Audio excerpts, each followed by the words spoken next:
اگر خدا کو مان لیں تو پھر سوال یہ ہے کہ خدا نے اس کائنات کو کیسے پیدا کیا.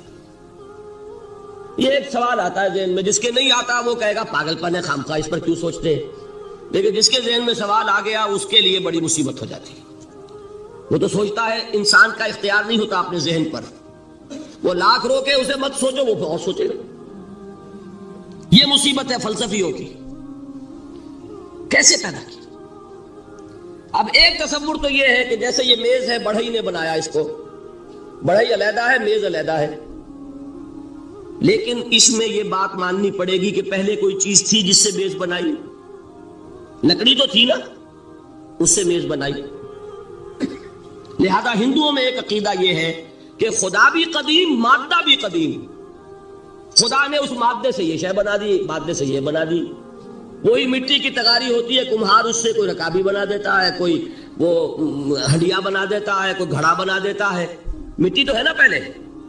تو مادہ بھی قدیم، خدا بھی قدیم، اور مادے سے خدا نے یہ شکلیں بنا دی. ٹھیک، یہ بھی سنویت ہو گئی، توحید تو ختم ہو گئی. تو جن لوگوں کا ذہن تھا توحیدی لیکن اس مسئلے میں الجھ گئے، انہوں نے ایک اور شکل تجویز کی کہ خدا خود ہی اس شکل میں تبدیل ہو گیا. کیسے؟ جیسے برف پگھلتی ہے تو پانی بن جاتا ہے. پانی کہاں سے آیا؟ برف سے. اب کوئی پوچھے برف کہاں ہے؟ بھائی یہی پانی ہے، یہی برف ہے یا نہیں؟ اسی پانی کو آگ کے اوپر آپ نے رکھ دیا، وہ بھاپ بن گئی. اب آپ کہیں برف کہاں ہے، پانی کہاں ہے؟ یہی بھاپ جو ہے یہی در حقیقت پانی ہے، یہی بھاپ جو ہے یہی برف ہے. یہ ہے وہ ہماؤس پینتھیزم جس کو انگریزی میں کہتے ہیں کہ خود خدا نے روپ دھار لیا اس کائنات کا. یہ دو فلسفے ہیں. کیا ہے یہ؟ بدترین شرک ہے. پہلی اگر شکل ہے تو وہ انسان خدا قرار پا گیا. جس کو اوتار مانا وہ خدا ہو گیا کہ نہیں؟ اور دوسری شکل میں تو ہر چیز ہی خدا ہے. یہ بھی خدا، یہ بھی خدا، پتھر بھی خدا، درخت بھی خدا، ہر چیز خدا. اس لیے کہ وہ برف پگھلی ہے تو پانی بنا ہے. وہ پانی چاہے زیر زمین آ رہا ہے، وہ پانی چاہے زمین کے اوپر دریا کی شکل میں آ رہا ہے، یا زمین میں سوتے چل رہے ہیں، پانی تو وہی برف ہے جو پہاڑوں پر ہمالیہ پر پڑا ہوا ہے. وہی پگھل رہا ہے، یہ کچھ بن رہا. یہ ہے شرک فی الذات کی دوسری قسم جو دنیا میں رہی. پینتھیزم اور انکارنیشن، یا حلول اور ہماؤست. سمجھ میں آگے؟ اب میں ایک بات آپ سے عرض کروں گا. اللہ کا اس امت پر بہت بڑا فضل ہے جس کا آپ کو شکر ادا کرنا چاہیے. اس نوع کے شرک سے یہ امت 15ویں صدی شروع ہو جانے کے باوجود تاحال بحیثیت مجموعی محفوظ ہے.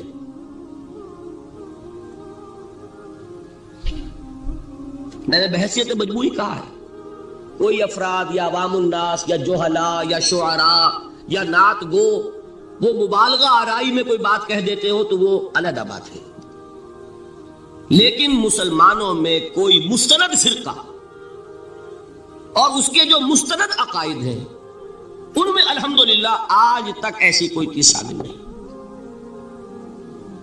اس کا جب آپ تقابل کریں گے نا، آپ کا کیا خیال ہے عیسائیوں کو حضرت مسیح سے کتنی محبت تھی؟ اس کا تقابل کیجئے جو محبت مسلمانوں کو رہی حضور کے ساتھ. عیسائیوں کی محبت عشر عشیر نہیں بنے گی. اس محبت کے باوجود کہ ہمیں 10 گنا 100 گنا 1000 گنا زیادہ محبت ہے حضور کے ساتھ، لیکن دیکھیے کہ انہوں نے خدا کا بیٹا بنا دیا. یہاں کسی نے حضور کے بارے میں یہ بات آج تک کہی؟ یہ بہت بڑا کنٹراسٹ ہے نا. یہ در حقیقت عقیدت اور محبت کا غلو ہوتا ہے. تو عقیدت اور محبت کی کمی تو یہاں بھی نہیں، الحمدللہ ان سے زائد ہے. لیکن الحمدللہ ثم الحمدللہ ثم الحمدللہ خدا کا بیٹا تو کسی نے نہیں بنایا. اچھا میں ایک اور کنٹراسٹ آپ کو دکھاتا ہوں تاکہ آپ اللہ کا شکر کریں. حضرت علی کی کیا نسبت ہے حضور کے ساتھ؟ نبی اور امتی. حضرت علی کو خدا کہنے والے پیدا ہوئے کہ نہیں؟ بتائیے نا، کیا وجہ ہے کہ علی کو خدا کہنے والے پیدا ہوئے لیکن محمد کو خدا کہنے والا پیدا نہیں ہوا صلی اللہ علیہ وسلم ورضی اللہ تعالی عنہ؟ بہت اہم بات ہے، غور کیجیے گا اس پر۔ حالانکہ حضرت علی کا رتبہ کہاں، حضور کا کہاں؟ آج بھی آپ دیکھیے آپ کے جاہل عوام کے زبان پر نعرہ یا علی مدد کا ہوتا ہے یا محمد مدد کسی نے کہا آج تک؟ یہ یا محمد لکھنے کے کام آتا ہے صرف، وہ مسجد پہ لکھ دو تاکہ پتہ چل جائے یہ فلاں فرقے کی مسجد ہے، دوسرا خود ہی بھاگ جائے وہاں سے۔ یہ صرف کس کام کے لیے ہے؟ باقی جہاں اصل میدان میں بات آتی ہے کوئی نعرہ لگاتا ہے یا محمد مدد، محمد کا رتبہ اونچا یا علی کا، تو ان سے کیوں نہیں مدد مانگی؟ یہ سوالات آپ کے سامنے رکھ رہا ہوں میں۔ پھر یہ کہ جس طریقے سے کہ غوث اعظم کو پکارا جاتا ہے، کیا محمد کو پکارا جاتا ہے؟ کیا نسبت ہے؟ حضرت علی تو پھر بھی صحابی ہے، خلیفہ چہارم ہے، حضور کے چچا داد بھائی ہے، داماد ہے۔ غوث اعظم تو بہرحال وہ نسبت تو نہیں ہے۔ دیکھیے میں اس کا تعلق جوڑتا ہوں ختم نبوت سے۔ جس طرح اللہ نے خصوصی حفاظت فرمائی ہے قرآن کی، اسی طرح خصوصی حفاظت فرمائی ہے محمد رسول اللہ۔ یہ اسپیشل پروٹیکشن ہے، ورنہ نہیں ہو سکتی تھی۔ یہ خصوصی تحفظ ہے اللہ۔ یہاں بگاڑ پیدا ہو جائے تو صحیح کون کرے گا؟ حضرت مسیح کی اصل حقیقت تو حضور نے آگے بتا دی۔ ذالک عیسی ابن مریم قول الحق الذی فیہ یمترون ما کان للہ ان یتخذ ولدا سبحانہ۔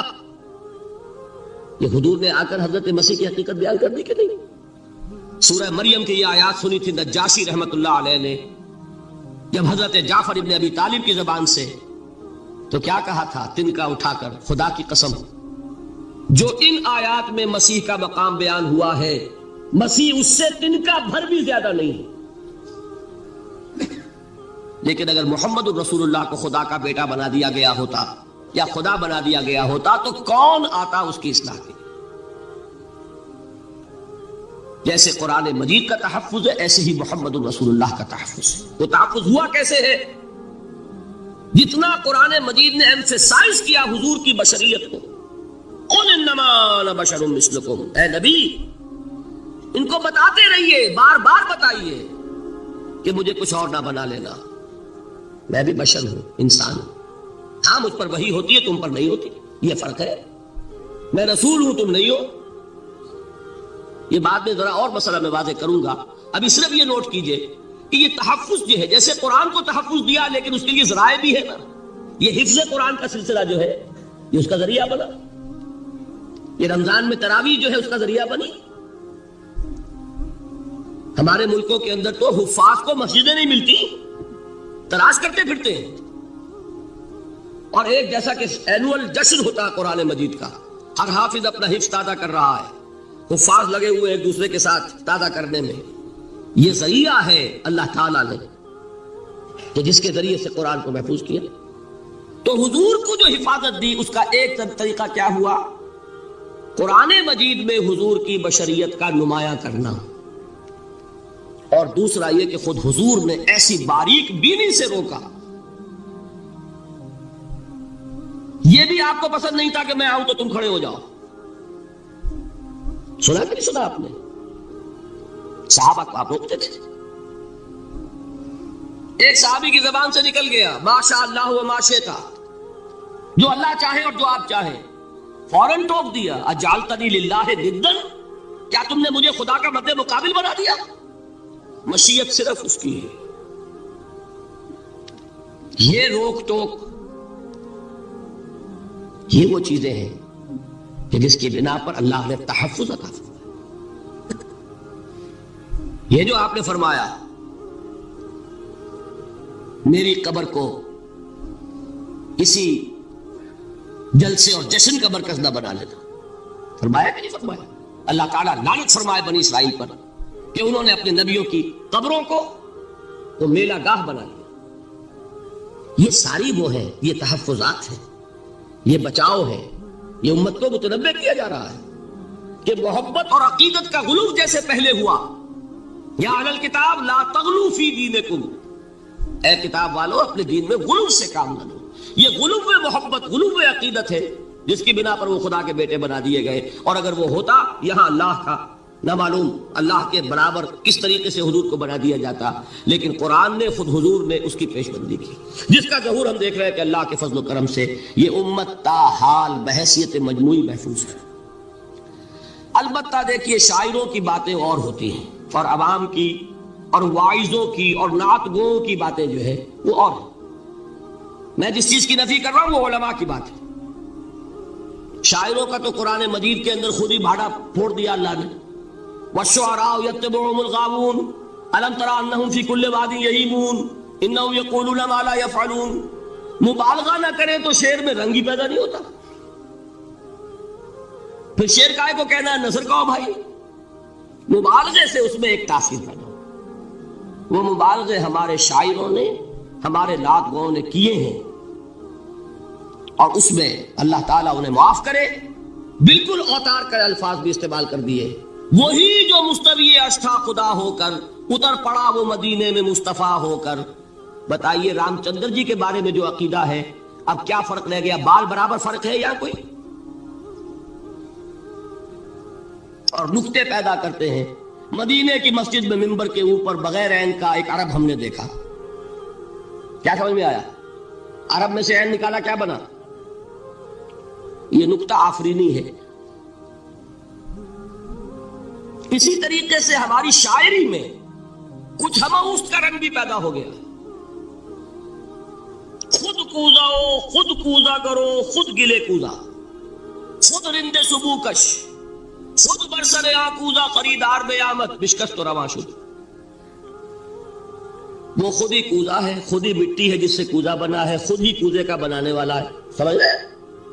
الفاظ تو بڑے پیارے ہیں، بڑے مزیدار ہیں، آدمی ایک دفعہ وجد میں آ جاتا ہے، لیکن ہے کیا وہی ہے نا کہ وہی جو برف تھا پگھل کر پانی بن گیا۔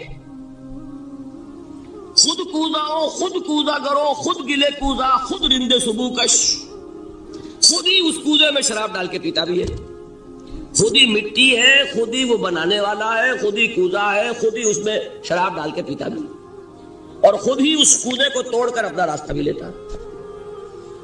اب آپ اس پر سر دھنیے اور جو چاہے کریں، لیکن یہ کہ اس کا ڈانڈے مل گئے کہ نہیں اسی اما اس سے۔ لیکن یہ کسی مفتی کی بات ہے کیا، یا کسی ائمہ دین میں سے کسی کا قول ہے؟ بھائی شاعروں کی باتیں سن لیا کریں، اللہ اللہ خیر سنت۔ ان چیزوں کا بہت زیادہ سختی کے ساتھ نوٹس بھی لینے کا کوئی فائدہ نہیں ہوتا۔ بات وہ ہونی چاہیے کہ جو علماء کہہ رہے ہیں مستند عقائد ہو، جو ان کی کتابوں میں درج ہو، ان سے بات ہونی چاہیے۔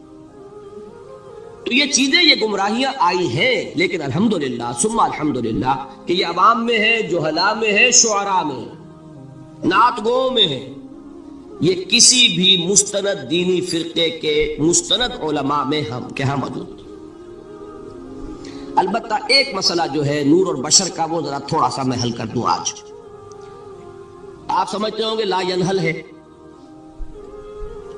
میں نے جس طرح کہا تھا کہ امام بخاری کا قول بھی 100% درست اور امام ابو حنیفہ کا بھی 100% درست ثابت کیا کہ نہیں، اسی طرح میں کہتا ہوں جو حضور کو بشر کہتے ہیں وہ بھی 100% درست، جو حضور کو نور کہتے ہیں وہ بھی 100% درست۔ مطلب کیا ہے؟ دیکھیے ہر انسان کے وجود کے دو حصے ہیں، میں نے پہلے دن شاید کچھ بیان کیا تھا۔ ایک خاکی وجود، اور اینیمل بینگ جو حیوان ہے ہمارا، ایک وہ روح ربانی جو اس میں پھونکی گئی۔ آدم میں جب وہ روح پھونکی گئی تب وہ مسجود ملائک بنے۔ فَإِذَا سَوَّيْتُهُ وَنَفَخْتُ فِيهِ مِن رُوحِي فَقَعُوا لَهُ سَاجِدِينَ۔ دو جگہ آئے تھے قرآن مجید میں ایک شوشے کے فرق کے بغیر، سورہ حجر اور سورہ صاد۔ جب میں اس کو پوری طرح تیار کر لوں اور اس میں اپنی روح میں سے پھونک دوں تو گر پڑنا اس کے سامنے سجدے میں۔ ہمارا جو خاکی وجود ہے وہ ظلمانی ہے، اور جو ہمارا روحانی وجود ہے وہ نورانی ہے۔ اس کی نسبت کس سے ہے؟ اللہ سے۔ بات سمجھ میں آئی؟ لیکن ہم نے اپنے اس نورانی وجود کو اپنے خاکی ظلمانی وجود میں دفن کیا ہوا ہے، اور محمد الرسول اللہ صلی اللہ علیہ وسلم کا وہ نورانی وجود آپ کے اس خاکی وجود پر اس درجے غالب تھا کہ وہ خاکی وجود معدوم کے درجے میں ہے، لیکن وہ حضور صلی اللہ علیہ وسلم پر اثر انداز نہیں ہو سکتا۔ وہی خاکی وجود ہے جسے ہم نفس کہتے ہیں، نفس غلبہ کر سکتا ہے محمد پر صلی اللہ علیہ وسلم۔ حضور کی شخصیت کی نورانیت نے آپ کی شخصیت کے خاکی وجود کا احاطہ کیا ہوا، ہماری شخصیت کی ظلمانیت نے ہماری اس نورانیت کو گل کیا ہوا، دفن کیا ہوا، چھپایا ہوا۔ بس یہ فرق ہے۔ انہیں آپ کہہ لیں نور، صحیح ہے، ان کی نورانیت غالب ہے۔ یہی بات ہے جو حضور نے اس طرح سمجھائی۔ دیکھو ہر انسان کے ساتھ ایک شیطان ہوتا ہے۔ اب کسی صحابی نے بڑی جرت سے کام لیا، پوچھ لیا حضور کیا آپ کے ساتھ بھی ہے؟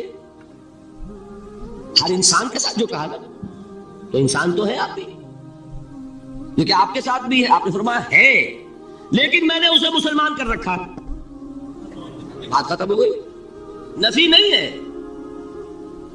وہ میرے تابع ہے، میرا مطیع ہے، مجھے قدر نہیں پہنچا سکتا، ہے تو صحیح، لیکن نہ ہونے کے درجے میں آ گیا کہ نہیں؟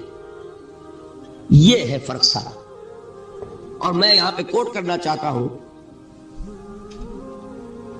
ایک بہت بڑے بریلوی مکتب فکر کے عالم دین صاحب زادہ، نام میرے ذہن سے ایک دم اتر گیا، فیض الحسن،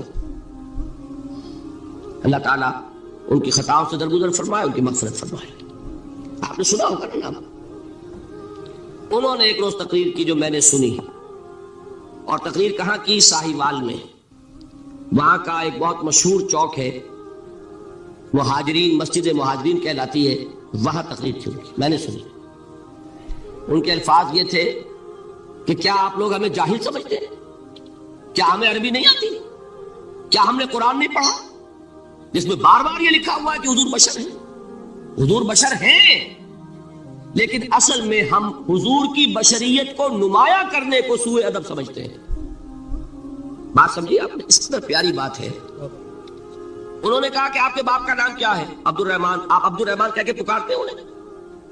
ابا جان۔ ابھی آپ نے وہ آیات سنی، حضرت ابراہیم نے اپنے مشرک باپ کو یا ابت ہے، یا ابت ہے، بڑا پیارا ترجمہ کیا، ابا جان، ابا جان۔ کیا نام لیں گے؟ آپ کے باپ کا نام ہے، نام نہیں لیتے آپ، کیوں؟ ادب کی وجہ سے۔ اسی وجہ سے ہم در حقیقت حضور کی بشریت کو نمایاں کرنے کو سوء ادب سمجھتے ہیں، ورنہ کوئی ہم جاہل ہیں، ہمیں عربی نہیں آتی، ہم نے قرآن نہیں پڑھا، ہم جانتے ہیں کہ وہ بشر۔ بات سمجھ میں آئی؟ کتنی آسانی سے مسئلہ حل ہوتا، بشرطے کہ نیت حل کرنے کی ہو۔ آخر آمنہ کے بیٹے ہیں، عبداللہ کے بیٹے ہیں، عبد المطلب کے پوتے ہیں، بچپن آپ پر گزرا ہے، لڑکپن آپ پر گزرا ہے، نوجوانی آپ پر آئی ہے، جوانی آپ پر آئی ہے، شادی آپ نے کی ہے، اولاد آپ کی ہے۔ کون بے وقوف احمق ہوگا کہ جو آپ کی بشریت کا انکار کرے گا؟ لیکن یہ کہ جس طریقے سے اس کو بیان کیا جاتا ہے وہ ایک مسئلہ بن گیا اختلافی، وہ رد و قضا اور کھینچ تان۔ اور اس میں بھی سمجھ لیجئے مثلکم پر جو ایمفیسس بعض حضرات دے دیتے ہیں اپنے توحیدی، جو ان کے اندر ایک مزاج ہے، اللہ تعالیٰ ان کے مزاج کو اور پختہ کرے، لیکن اس میں بھی مبالغہ کیا جاتا ہے۔ ایک حدیث مجھ سے سنیے جس میں حضور نے مثل کا انکار کیا۔ مثلکم کا مطلب اگر کسی نے یہ سمجھا کہ بالکل ہم جیسے ہیں تو بہت بڑی مغالطے میں۔ حضور صوم وصال سے منع فرماتے تھے، خود رکھتے تھے۔ صوم وصال کیا ہے؟ آج روزہ رکھا، شام کو افطار نہیں کیا، وہی روزہ رات بھر چل رہا ہے، اگلے دن بھی چل رہا ہے، شام تک کو جا کے پھر کھولا تو 2 دن کا صوم وصال ہو گیا۔ اگلے دن بھی نہیں کھولا، چلا تو 72 گھنٹے کا صوم وصال ہو گیا۔ یہ کیا ہے؟ صوم وصال۔ خود رکھتے تھے اور صحابہ کو روکا. صحابہ میں سے کسی نے ہمت کر لی, حضور آپ خود رکھتے ہمیں روکتے. فرماتے ہیں ایکم مثلی, تم میں سے کون مجھ جیسا ہے؟ ابھی تو عند ربی, میں تو اپنے رب کے پاس رات گزارتا ہوں. ہوا یطعمنی ویسقین, وہ مجھے کھلاتا ہے پلاتا ہے. بتائیے کون ہے جو اس کا دعویٰ کرے گا؟ حضور کے خصائص ہیں.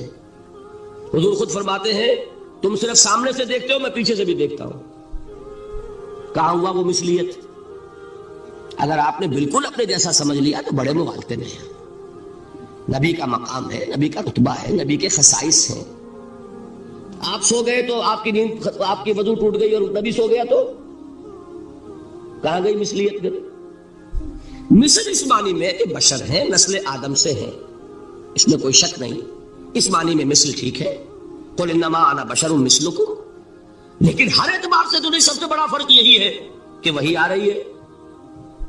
معراج پہ تشریف لے گئے ہیں, اس دنیا میں بیٹھے ہوئے بھی جنت کا مشاہدہ فرما لیتے ہیں, کرا دیا جاتا ہے. دوزخ کا مشاہدہ کرایا جاتا ہے. فرشتے کو دیکھ رہے ہیں. یہ چیزیں ہیں. اور پھر خصائص جیسا کہ میں نے عرض کیا کہ آپ پیچھے سے بھی دیکھتے ہیں. آپ کا معاملہ یہ ہے کہ آپ اگر سو جائیں تو آپ کا وضو نہیں ختم ہوگا.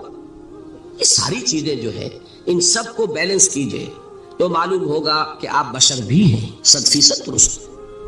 لیکن آپ کی وہ نورانیت, آپ سراج منیر, ہدایت کا روشن چراغ, آپ کی جو روح انور ہے وہ آپ کے اس جسدی وجود پر اس طریقے سے حاوی ہے کہ گویا کہ اس نے اس کی ظلمانیت کو ختم کر کے رکھ دیا.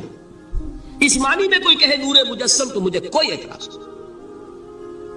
یہ ہے ان چیزوں کو جمع کرنے کی شکل, خام خواہ کی کھینچتان کے سوا کچھ نہیں. بہرحال یہ پہلا حصہ ختم ہوا, شرک فی الذات. اب آئیے شرک فی الصفات.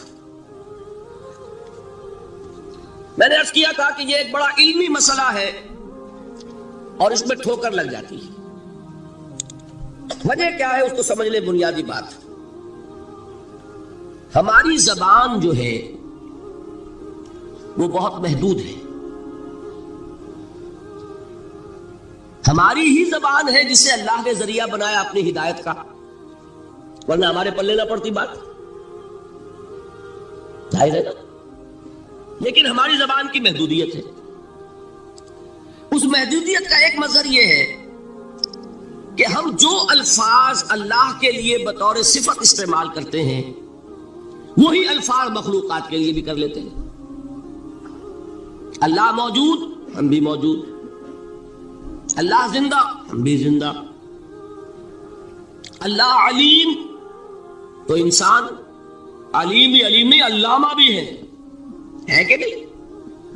یہ تو بڑا مبالغے کا لفظ ہے. انسان علامہ ہے کہ نہیں؟ اللہ دیکھتا ہے, بصیر ہے, ہم بھی بصیر ہیں. اللہ سنتا ہے, سمیع ہے, ہم بھی سنتے ہیں. اللہ کو قدرت حاصل ہے, کچھ ہمیں بھی حاصل ہے. ایک مکہ مارا تھا حضرت موسیٰ نے, جان نکال دی تھی کہ نہیں؟ ہے نا کچھ نہ کچھ. اللہ چاہتا ہے, ہم بھی چاہتے ہیں. اسے دیکھیے چاہت میں وہ ہو گیا تھا جس پر روک دیا حضور نے. ما شاء اللہ و ما شئت اجعلتنی للہ ندا, کیا تم نے مجھے اللہ کا مد مقابل بنا دیا؟ دھوکہ ان الفاظ کے اشتراک کی وجہ سے لگ جاتا. بات سمجھ میں آئی؟ اب اس میں فارمولہ میں نے عرض کیا تھا کہ ایک نوٹ کر لیں تو مسئلے سارے حل ہو جائیں. جب ہم کوئی لفظ بطور صفت اللہ کے لیے بولتے ہیں اور اسی لفظ کو مخلوق میں سے کسی کے لیے بولتے ہیں, مخلوق میں سب آ گئے, جمادات, حیوانات, انسان, اولیاء اللہ, فرشتے, انبیاء, رسول, سب مخلوق تو ہے نا. تو کل مخلوقات کو جب ہم ایک لفظ بطور صفت استعمال کریں گے اللہ کے لیے اور اسی لفظ کو استعمال کریں گے بندوں کے لیے, تو ان میں 3 فرق ہیں جو ذہن میں رہنے چاہیے. گن کر یاد کیجئے. اللہ کی ذات قدیم ہے، ہمیشہ سے ہے، اسی طرح اس کی صفت بھی قدیم ہے، ہمیشہ سے ہے۔ مخلوقات حادث ہیں، ان کی صفات بھی حادث ہے۔ حادث قدیم کے مقابلے میں کہ پہلے نہیں تھی پھر ہو گئی، ایک فرق۔ اللہ کی ذات از خود ہے، کسی اور نے تو اس کو وجود نہیں بخشا نا، اللہ کا وجود از خود ہے، ذاتی ہے۔ اسی طرح اس کی صفات ذاتی ہے، کسی اور کی عطا کردہ نہیں ہے۔ مخلوق کوئی ہو کسے باشد، ان کا وجود ذاتی نہیں عطائی ہے، اللہ نے دیا تو وجود ملا۔ اسی طرح ان کی صفات عطائی ہے، ذاتی نہیں۔ دو فرق ہو گئے۔ اللہ کی ذات مطلق ہے، لا محدود، اسی طرح اس کی صفات مطلق ہے، لا محدود۔ مخلوق کی ذات محدود کسے باشد، صفت بھی محدود۔ تین فرق ہے، ذاتی عطائی، قدیم حادث، لا محدود محدود۔ تین فرق ذہن میں رہے تو جو صفت بھی آپ اب بولیں گے اس میں یہ تینوں باتیں ذہن میں رہیں۔ سمجھ میں آ گئی بات؟ اب اس کا اطلاق کیجئے تو یہ علم غیب کا مسئلہ حل ہو جائے گا۔ یہ بھی لا ینحل سمجھا جاتا ہے۔ علم کسی کا بھی ہو، انسان، فرشتہ، اولیاء، انبیاء، رسول، حضور صلی اللہ علیہ وسلم، کسی کا بھی حادث ہے، قدیم نہیں ہے، عطائی ہے، ذاتی نہیں ہے، محدود ہے، لا محدود نہیں ہے۔ تین باتیں مان لیں، شرک نہیں ہوگا۔ ان میں سے ایک کو ساقط کر دیں، شرک ہو جائے۔ آئی بات سمجھ؟ اللہ کی قدرت ذاتی ہے، عطا کردہ نہیں۔ مخلوق میں جو جس کو قدرت حاصل ہے وہ عطائی ہے، ذاتی نہیں۔ اللہ کی قدرت لا محدود، یفعل ما یشاء فعال لما یرید علی کل شیء قدیر۔ مخلوق کوئی بھی ہو، اس کی قدرت محدود۔ اللہ کی قدرت جب سے وہ ہے ہمیشہ سے ہے، ہمیشہ سے قدرت بھی ہے۔ اور مخلوق میں سے قدرت یہ حادث ہے۔ تینوں چیزیں سامنے رہیں، شرک نہیں ہوگا۔ ایک چیز کی بھی کمی ہو گئی، شرک ہو جائے گا۔ یہ ساری صفات پر لے آئیے۔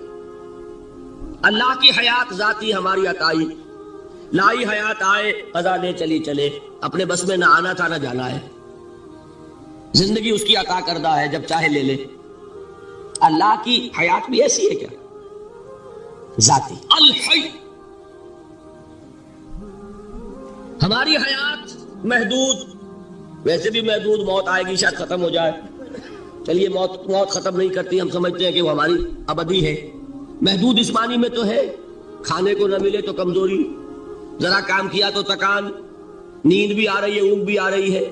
اور اس کی حیات الحی القیوم لا تاخذہ سنۃ ولا نوم، حیات ذاتی ہے، لا محدود ہے اور قدیم ہے۔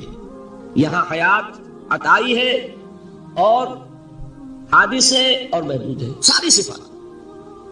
اس کو ذہن میں رکھ لیجئے تو اب دو مسئلے میں یہاں حل کر دوں۔ جو لوگ کہتے ہیں حضور کو علم غیب نہیں تھا، اور جو کہتے ہیں تھا، بدقسمتی سے دونوں نے ڈیفینیشن علیحدہ کر لی۔ جو ڈیفینیشن نفی کرنے والوں نے کی ہے اس کی وجہ سے، اس کے اعتبار سے واقعتاً نہیں تھا۔ انہوں نے ڈیفینیشن یہ کی ہے، تعریف یہ کی ہے، وہ علم جو خود حاصل ہو جائے۔ اللہ کا عطا کردہ علم جو ہے وہ کہتے ہیں وہ غیب نہیں ہے۔ تو وہ بھی مانتے ہیں کہ ہر علم جو حضور کو حاصل ہے وہ اللہ کا عطا کردہ۔ میں سائی والی میں یہ سارے مرحلے میں نے طے کیے نا اپنے زمانہ طالب علمی میں۔ مولانا منظور احمد شاہ صاحب ہیں سائی وال میں ایک، میں ان کے پاس حاضر ہوا۔ میں نے کہا یہ مسئلہ کیا ہے علم غیب کا، مجھے ذرا سمجھائیں۔ انہوں نے ایک کتاب اپنی نکالی کہ دیکھیے صاحب ہم حضور کے علم کے بارے میں یہ باتیں مانتے ہیں، حضور کا علم حادث ہے، قدیم نہیں ہے، حضور کا علم محدود ہے، لا محدود نہیں ہے، حضور کا علم عطا کردہ ہے، ذاتی نہیں ہے۔ میں نے کہا یہ تین باتیں اگر آپ مان لیں تو میرا تو جھگڑا کوئی نہیں آپ سے۔ ہوتا کیا ہے جب آئیں گے وعظ میں، خطابت میں، تو عالم ما کان وما یکون، اب الفاظ وہ استعمال کر جائیں گے۔ ایک واعظ ہے، عام مقرر ہے، واہ واہ ہوتی ہی نہیں، نعرے لگتے ہی نہیں، محفل میں گرمی آتی نہیں جب تک کہ ایسے مبالغے نہ کریں۔ لیکن وہ چیز لکھی ہوئی ان کے ہاں ہے کہ حضور کا علم حادث ہے، قدیم نہیں ہے، حضور کا علم محدود ہے، لا محدود نہیں ہے، حضور کا علم عطائی ہے، ذاتی نہیں ہے۔ ان تینوں چیزوں کے بعد کوئی بڑے سے بڑا وہابی اور بڑے سے بڑا اہل حدیث بھی انکار نہیں کرتا۔ باقی یہ بات جان لیجئے کہ غیب اور حضور یا شہادہ یہ در حقیقت عام انسانوں کے اعتبار سے الفاظ استعمال ہوئے۔ جب قرآن میں کہا جاتا عالم الغیب والشہادہ، اللہ غیب اور جو ظاہر ہے یا موجود ہے سب کا جاننے والا ہے، تو مجھے بتائیے اللہ کے لیے کوئی غیب ہے؟ اللہ کے لیے کوئی شے غیب ہے؟ تو کیوں کہا جا رہا ہے عالم الغیب والشہادہ؟ وہ ہمارے اعتبار سے کہا جا رہا ہے، جو تمہارے لیے غیب ہے اللہ اس کو بھی جانتا ہے، اور جو تمہارے سامنے اللہ اسے بھی جانتا ہے۔ اللہ کے لیے تو کل شہادہ ہے، کسی شے کا لا یعزب عنہ مثقال ذرۃ فی السماوات والارض، آسمانوں اور زمین کا ایک ذرہ بھی اس سے غائب نہیں ہوتا۔ غیب کا وجود کیا اللہ کے؟ تو یہ الفاظ مستعمل ہے ریلیٹو ہمارے اعتبار سے، اور ہمارے اعتبار سے جو شے غیب ہے اس میں سے ایک حصہ اللہ دیتا ہے نبی کو، تبھی تو نبی بنا۔ فرشتے کو دیکھا، فرشتہ ہمارے لیے غیب ہے۔ جنت دکھائی کہ نہیں دکھائی، ہمارے لیے غیب ہے کہ نہیں ہے۔ دوزخ کا مشاہدہ کرایا کہ نہیں کرایا، ہمارے لیے وہ غیب ہے کہ نہیں ہے۔ جو چیزیں ہمارے لیے غیب ہیں انہی کے پردے اللہ کچھ اٹھاتا ہے، کل غیب نہیں۔ کل غیب کا علم ہو جائے گا تو وہ شرک ہو جائے گا۔ کل کا لفظ جہاں آیا شرک ہوا۔ جب آپ کہہ رہے ہیں محدود ہے، لا محدود نہیں ہے، تو کل کا لفظ استعمال نہیں کر سکتے۔ لیکن غیب میں سے کچھ علم دیا گیا تبھی تو نبی بنا، ورنہ میرے اور نبی میں فرق کیا ہوا پھر؟ البتہ یہ کہ وہ غیب کا علم ہو یا حاضر کا علم ہو، سائنٹیفک نالج ہو یا وحی کا علم ہو، کوئی بھی علم ہو، آیت الکرسی کے الفاظ نوٹ کیجئے، یعلم ما فی السماوات و ما فی الارض، وہ جانتا ہے، ولا یحیطون بشیء من علمہ الا بما شاء، مخلوق میں سے کوئی بھی اس کے علم میں سے احاطہ نہیں کر سکتا مگر جتنا وہ چاہے۔ اب یہ بات علیحدہ ہے کہ ہم کون ہے طے کرنے والے کہ ناپے بیٹھ کر کے اللہ نے ابراہیم کو کتنا علم دیا ہم ناپ سکتے ہیں، عیسیٰ کو کتنا دیا ہم جان سکتے ہیں؟ تو ابراہیم کا، موسیٰ کا، عیسیٰ کا نہیں ناپ سکتے تو محمد رسول اللہ کا کہاں ناپیں گے؟ یہ پاگل پن ہے، یہ ہے جو غلطی ہوتی ہے۔ ہم کون ہے طے کرنے والے؟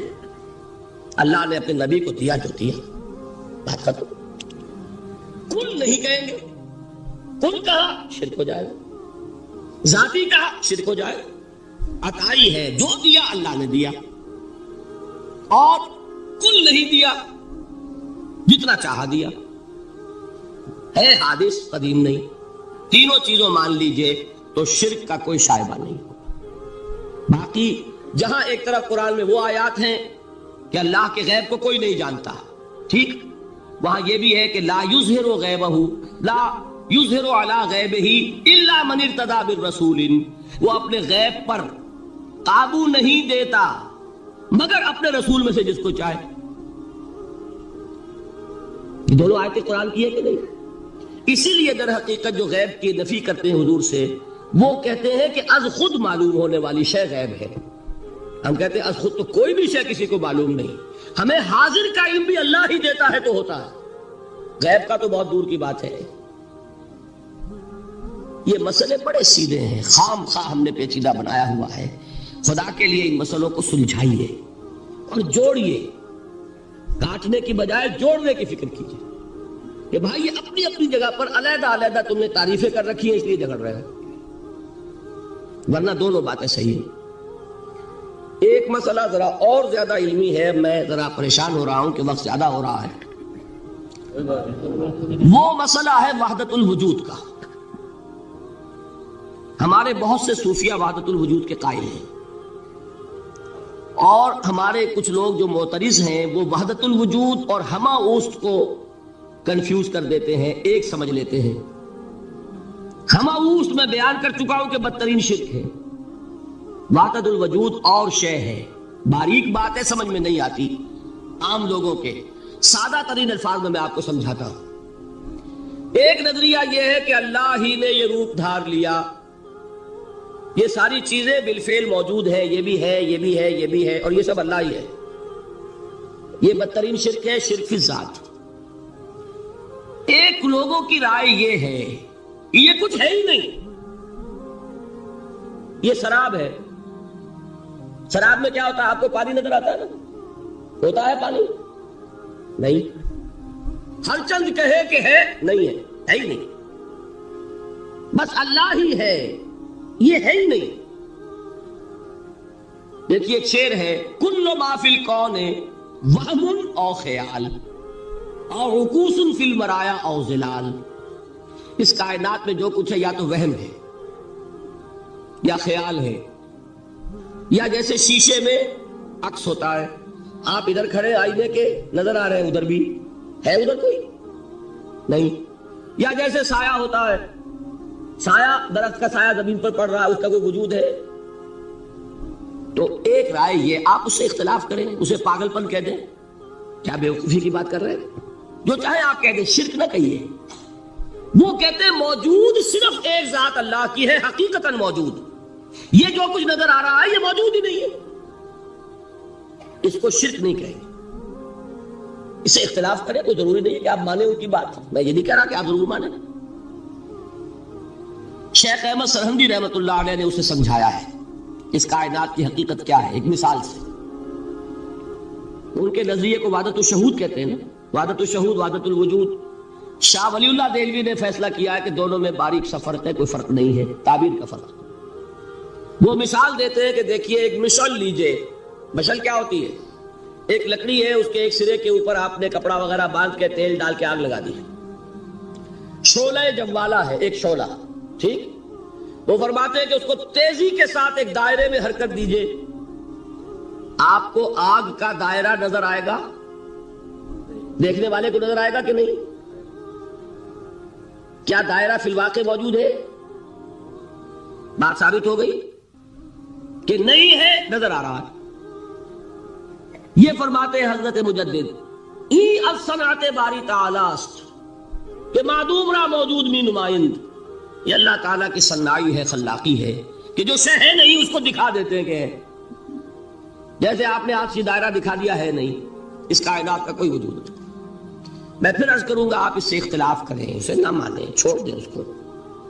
یہ مسئلے ہیں فلسفے کے، لیکن سوال یہ ہے کہ اس کو شرک نہیں کہیں گے آپ. شرک وہ ہے جب کہیں یہ بھی شے ہے اور خدا ہے، یہ بھی ہے اور خدا ہے، پتھر بھی ہے اور خدا ہے. جب یہ کہا جائے گا یہ ہے ہی نہیں، صرف خدا ہے، تو در حقیقت اس کو شرک نہیں کہیں گے. یہ وحدت الوجود ہے، یونٹی آف بینگ. اب اس کو میں ایک اور اعتبار سے سمجھا دوں گا تو مجھے امید ہے اللہ تعالیٰ اس کو آپ پر کھول دے گا. دیکھیے ایک ہمارا علم، ایک اللہ کا علم، ٹھیک. جب تقابل کریں گے تو کیا کہیں گے؟ اللہ کے علم کے مقابلے میں ہمارا علم ہے ہی نہیں، ٹھیک. اللہ کی قدرت کے مقابلے میں ہماری قدرت زیرو. اللہ کی مشیت کے مقابلے میں ہماری مشیت کچھ نہیں. وما تشاؤون الا یشاء اللہ. تم چاہ بھی نہیں سکتے جب تک کہ اللہ نہ چاہے. تو کیا ہوئی؟ خواب ہے. یہی آتے ہیں نا جو حدیث جس میں کہ دعا استخارہ حضور نے تلقین فرمائی، اور صحابہ فرماتے ہیں کہ حضور نے ہمیں اس طرح سکھائی یہ دعا استخارہ جیسے قرآن سکھایا. اس میں الفاظ کیا ہیں؟ فَإِنَّكَ تَعْلَمُ وَلَا أَعْلَمُ وَتَقْدِرُ وَلَا أَقْدِرُ. اے اللہ تجھے قدرت حاصل ہے، مجھے کوئی قدرت حاصل نہیں. اگر ظاہری الفاظ پر جائیں گے تو یہ تو خلاف واقعہ بات ہے. کیا حضور کو کوئی علم حاصل نہیں تھا؟ یہاں تو حضور فرما رہے فإنك تعلم ولا أعلم. یا چلیے اگر کوئی اور عام انسان کہتا ہے میں نہیں جانتا تو کیا کوئی علم حاصل نہیں اسے؟ کچھ نہ کچھ علم تو ہے نا. لیکن اللہ کے علم کے مقابلے میں وہ نہ ہونے کے برابر ہے. اسی طریقے سے سمجھ لیجئے اللہ کے وجود کے مقابلے میں اس کائنات کا وجود نہیں ہے. بات ختم ہو گئی, مسئلہ صاف ہو گیا. حقیقی وجود صرف اللہ کا ہے. یہ اعتباری ہے, یہ ٹرانزینٹ. all is change, پینٹارائن, بدل رہی ہے ہر شے, کسی چیز کو ثبات نہیں. آپ ایک لمحے پہلے جو آپ تھے وہ آپ, ایک لمحے بعد وہ آپ نہیں ہیں, بدل گئے آپ. ایک تسلسل ہے آپ کا کہ آپ سمجھتے ہیں کہ آپ وہی ہیں کہ جو آج سے 10 سال پہلے تھے. کیا آپ وہی ہیں؟ بدل چکے. خون پورا بدل چکا, نہ معلوم کتنی دفعہ بدل چکا, کھال بدل چکی. یہ تو معلوم یہ ہوا کہ یہ جو کچھ ہے ٹرانزینٹ ہے, عارضی ہے, فانی ہے, نہ ہونے کے برابر ہے. وجود برحق صرف اللہ. یہ بھی در حقیقت اسی شرک فی الوجود کی بات ہے. اگر ہم یہ کہیں کہ اللہ بھی موجود ہم بھی موجود, یہ کیا ہو گیا؟ شرک فی الوجود. اسی کو کہا ہے غالب نے جارو بلا بیار کہ این شرک فی الوجود با گرد فرش و سینہ بایواں برابر است. اگر آپ کے گدے کے اوپر گردہ پڑ گیا ہو تو جھاڑتے ہیں نا, فرش کے اوپر گردہ ہے تو جھاڑو سے صاف کرتے ہیں. غالب کہتا ہے کہ اگر تمہارے دل میں یہ گردہ آ گیا ہے کہ تم بھی موجود ہو, اللہ بھی موجود ہے, تو لا کی جھاڑو سے صاف کر دو اس گردے کو, کہ یہ شرک فی الوجود ہو جائے گا. ہم نہیں ہیں بھائی, ہمارا کیا وجود, ہماری کو کیا حقیقت ہے؟ اللہ ہی ہے. بس یہ ہے اصل میں. پھر میں عرض کروں گا کوئی قبول کرے نہ کرے, اسے گمراہی کہے, اس کو جھوٹ کہے, اسے پاگل پن کہے, میں نہیں جھگڑوں گا. لیکن شرک نہیں کہہ سکتے آپ اس کو. شرک وہ ہماوست ہے, اس میں اور اس میں زمین و آسمان کا فرق. اب آئیے آخری شرک, شرک فی العبادت یا شرک فی الحقوق. اللہ کے حقوق کے لیے ایک لفظ استعمال کریں گے تو وہ کیا ہے؟ عبادت. وما خلقت الجن والانس الا لیعبدون. میں نے جنوں اور انسانوں کو پیدا ہی اس لیے کیا کہ میری عبادت کریں. اب عبادت میں شرک اگر ہوگا تو یہ شرک کی تیسری قسم ہو جائے گی. عبادت میں شرک سے مراد کیا ہے اس کو سمجھیے. یہ میں پہلے بیان کر چکا ہوں عبادت کسے کہتے ہیں. عبادت کے 2 جز سمجھ لیجئے. جیسے ایک میرا یہ جسم ہے, ایک اس میں روح ہے. روح نظر نہیں آتی, نظر جسم آتا ہے, لیکن اس جسم کا سارا وجود اس روح سے ہے. چلیے روح کو چھوڑیں, جان. جان کیا کس بلا کا نام ہے, کسی کو نظر آئی ہے؟ لیکن یہ جان ہی ہے جو اس جسم کو قائم رکھے ہوئے ہے. اسی طرح عبادت کا ایک جسم ہے, ایک جان ہے. جسم کیا ہے؟ اطاعت, اللہ کی بندگی, ہما تن بندگی, ہما وجوہ بندگی, ہما وقت بندگی. یہ تو بیان کر چکا نا. اور روح کیا ہے؟ محبت, اللہ کی محبت. اطاعت جبر سے کی جاتی ہے تو وہ عبادت نہیں کہلاتی. انگریز کی اطاعت ہم کرتے تھے نا, لیکن کیا عبادت کرتے تھے؟